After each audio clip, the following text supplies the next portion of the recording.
Sabe aqueles livros que são feitos pra te tirar do eixo, pra te fazer pensar, pra não te deixar ali na zona de conforto? São exatamente esses que eu vou te mostrar. Oi, aqui é Thaís do Pronome Interrogativo e eu vou te mostrar alguns livros que fizeram com que eu saísse da minha zona de conforto. Livros que explodiram a minha mente. Livros que fizeram com que eu ficasse pensando sobre suas respectivas histórias até hoje. E assim, são livros de autores que não te mostram a resposta de tudo. Não são autores que te levam pela mão e vão te mostrando, olha, esse aqui é o fulano, esse aqui é o ciclano, esse aqui é o mundo que está aqui. Eles simplesmente colocam ali pra você viver isso e você não sabe onde você tá e o que você foi fazer ali. Mas a experiência é apenas incrível. A melhor experiência que eu já tive em toda a minha vida. Então, basicamente, esses são livros que você vai ter uma experiência completamente diferente. Vai sem medo, vai sem expectativas, mas só vai. Eu só tô aqui te dando um empurrãozinho, tá bom? E eu vou começar essa lista com 2 livros de uma autora que eu quero ler muito mais coisas, que é N.K. Jemisin,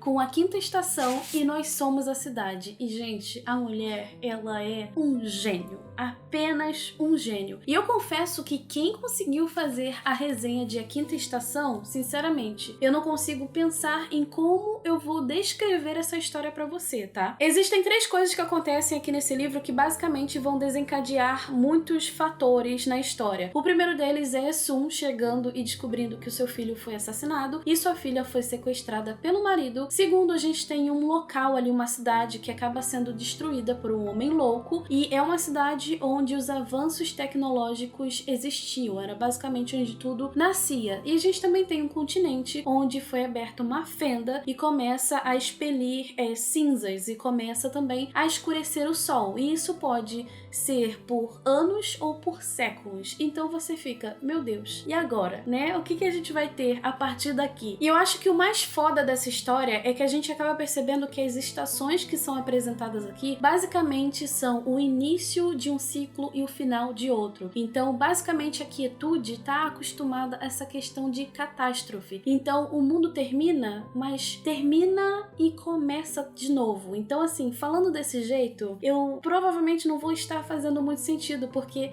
essa história tem sistema próprio, sistema político próprio, tem uma trama muito única, tem questões sociais, questões raciais, questões de poder, tem tudo o que você possa imaginar. E além disso, a gente vai ter 3 pontos de vista diferentes. A gente vai ter a Daimara, que é a menininha que é sequestrada, e ela é uma orogene, ou seja, ela tem o poder ali da Terra, o que é simplesmente incrível. A gente tem a Sun, que acaba descobrindo que aquilo aconteceu, e a gente também tem a Cianite, que é enviada em uma missão pelo Fulcro, que é basicamente um grupo paramilitar, e ela vai descobrir que não pode confiar, apesar de passar ali estação após estação, ela não pode confiar basicamente nessa organização, e é isso que a gente vai ver aqui. Mas assim, isso é apenas a ponta do iceberg com esse livro, porque tem muito mais coisa, eu quero muito ler os outros livros, e assim, essa autora, ela é perfeita. E Nós Somos a Cidade, a gente também tem algo completamente diferente daquilo que você já viu. A gente tem a promessa de que as cidades têm alma. E Nova York é um menino de rua que acaba sendo atacado e entra num coma mágico. E isso pode afetar não apenas a cidade em si, mas as pessoas que estão ali, as ruas que estão ali. Tudo pode ser destruído. Imagina isso, imagina essa ideia. E aí a gente tem 5 pessoas que são basicamente 5 avatares das cidades que vão proteger Nova York. A gente tem Brooklyn, Bronx, Queens, Manhattan e Staten Island. Então, assim, é basicamente isso. Eles vão tentar expulsar essas pessoas que invadiram, essa coisa que invadiu Nova York, e a gente não sabe exatamente o que é, mas eles vão lutar contra isso. E é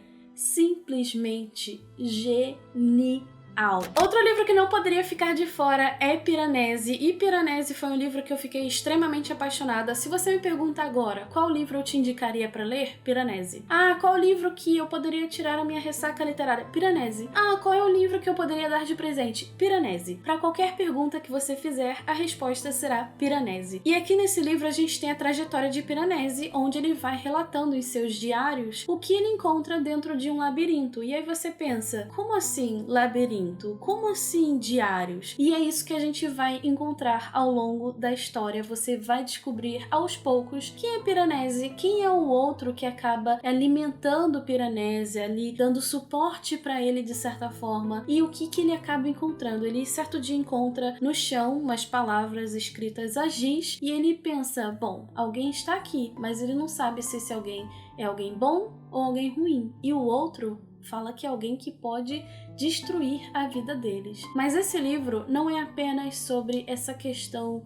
do Piranesi, de se encontrar e de labirinto. É uma questão que vai muito mais profundamente. É uma história que vai falar sobre inteligência emocional, sobre afeto, sobre os dias de hoje, o que a gente vive, como as coisas vêm e vão pra gente, como a gente aceita algumas coisas, abusos e muitas outras coisas, mas com um toque gigantesco de fantasia e também de investigação. Sério, eu sou apaixonada por essa história. Eu sou muito suspeita pra falar sobre essa história, tá bom? E por último, mas não menos importante, Viúva de Ferro. Sim, Viúva de Ferro foi um livro que eu simplesmente amei, porém, existem algumas coisas que eu preciso abrir meu coração sobre ele e eu já vou te contar o que aconteceu aqui. Esse livro aqui vai trazer algo muito forte e muito potente sobre o patriarcado. Segura essa informação aí, tá? E o que a gente tem nesse livro aqui? A maior honraria para uma mulher, uma menina, seria ser uma pilota concubina. E o que é uma pilota concubina? É ela se conectar ao piloto de uma máquina de guerra e lutar na Grande Muralha contra alienígenas. E aí você pensa, bom, pode ser interessante que isso aconteça. Porém, elas morrem. A maioria delas morre. E a gente tem a Wu, que acaba indo se alistar, ela quer entrar nessa função, basicamente, para ter vingança, porque a irmã dela morreu sendo uma piloto concubina. E aí você pensa, como ela vai fazer isso? Simplesmente pelo desejo de vingança. Porém, quando ela chega lá, coisas acontecem e é basicamente isso que você precisa saber sobre essa história. Uma das coisas que eu mais amei nesse livro aqui é como as coisas se desenvolvem, principalmente no início em relação à sinopse. Então, você já sabe o que vai acontecer, mas ela te entrega muito além disso. Então, a gente vê o sentimento dos personagens, a visão do mundo que eles têm, a sociedade que eles estão inseridos, porque a mulher acaba morrendo e a família ganha um valor consideravelmente bom para poder viver. Então, basicamente toma aqui minha filha e me dá esse dinheiro, entendeu? Outra coisa que eu gostei muito foi a construção desse universo todo, porque você não sabe o que está acontecendo, o quão grande é esse conflito que existe contra alienígenas, e a gente também tem o conflito da personagem principal, que é extremamente forte, decidida, e dane-se minha vida, eu quero lutar contra essa galera que tá matando outras meninas. Enfim, esse é o pensamento dela, ela tá ali por vingança, e é o único objetivo dela. Outra coisa que eu achei simplesmente incrível e genial é que aqui a gente tem uma história que é uma ficção científica e ela basicamente vai reimaginar a trajetória da única imperadora chinesa que já existiu, que curiosamente se chama Wu também, que é o nome da personagem principal que a gente tem aqui. Dito tudo isso, eu acredito que a história aqui ela é complexa em diferentes maneiras, especialmente por lidar também com a história real e trazer esses elementos. Tudo é muito bem orquestrado, tudo é muito bem desenvolvido, porém, entretanto, todavia, esse é o primeiro livro de Jiranjay Zhao. Acho que é assim que fala o nome da pessoa que escreveu o livro. E a gente tem aqui algumas questões em relação ao final. Acaba sendo um pouquinho atropelado em algumas coisas, porém a gente vai ter o segundo livro. Mas eu gostaria de trazer esse livro aqui, principalmente porque a gente tem uma cultura completamente diferente. A gente acaba vendo um universo reimaginado de uma outra forma